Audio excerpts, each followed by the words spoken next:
You know the guy. He's 34. He still calls his mom every time the dishwasher makes a weird noise. He has a gaming corner instead of an office. He's never once filed his own taxes without someone reminding him a week before the deadline. And somehow, despite all of this, he's charming, funny. People like him.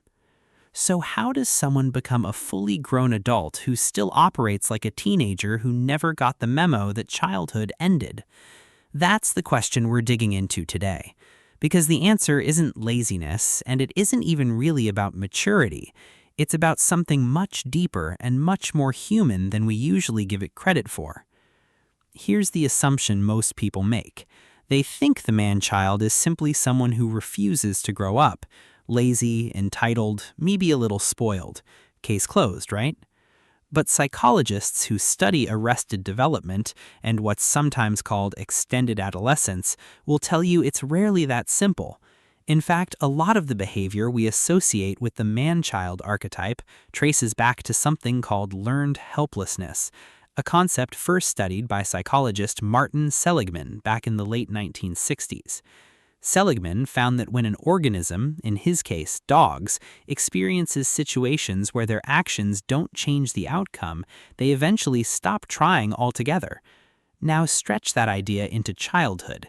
If a kid grows up where someone else always swoops in, fixes the problem, makes the appointment, smooths the conflict, that kid doesn't learn helplessness in the dramatic sense. He learns something quieter and arguably more dangerous.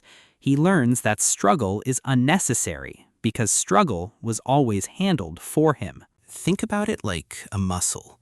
Responsibility is a muscle. Emotional regulation is a muscle. Conflict resolution, financial planning, even basic domestic competence, these are all muscles that get built through repeated use, often through small failures that teach you how to recover.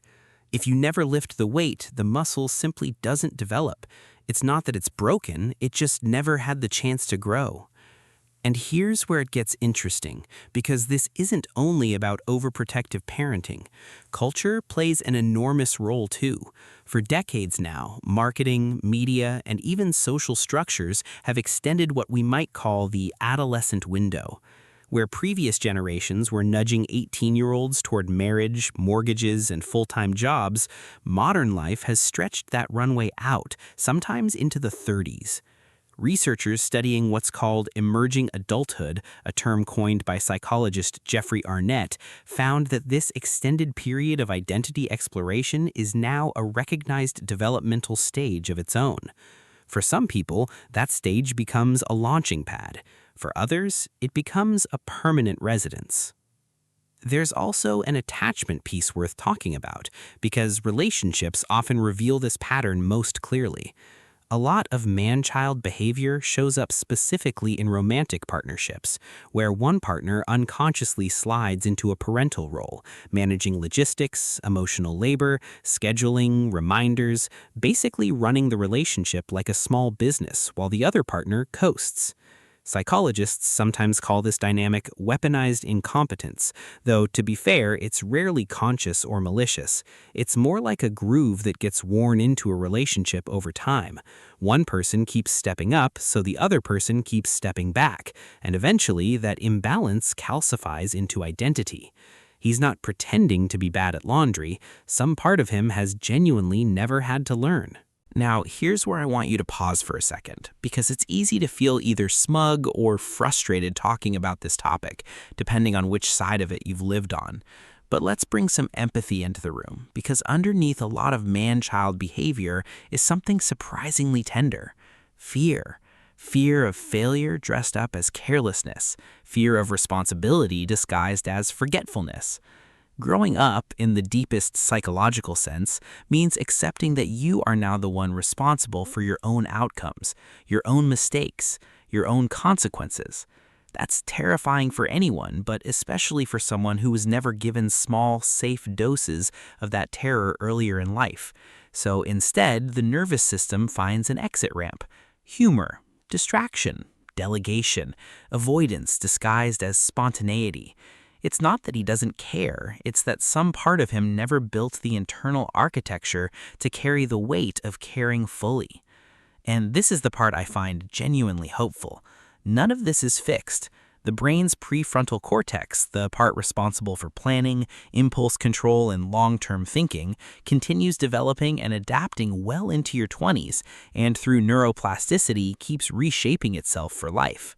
Responsibility can absolutely be learned later.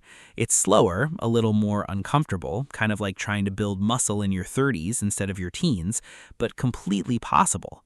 So if you recognize some of this in yourself, don't spiral into shame, because shame has never built a single responsible habit in human history. Instead, get curious. Where did you never get the chance to struggle? What did someone else always handle for you?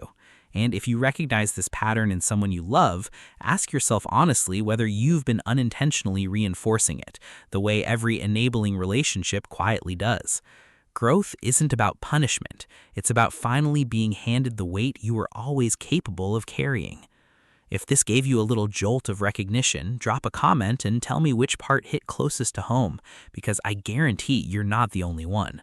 And if you want more of these deep dives into the psychology hiding inside everyday behavior, you know exactly what to do. Subscribe, stick around, and let's keep figuring out why we are the way we are.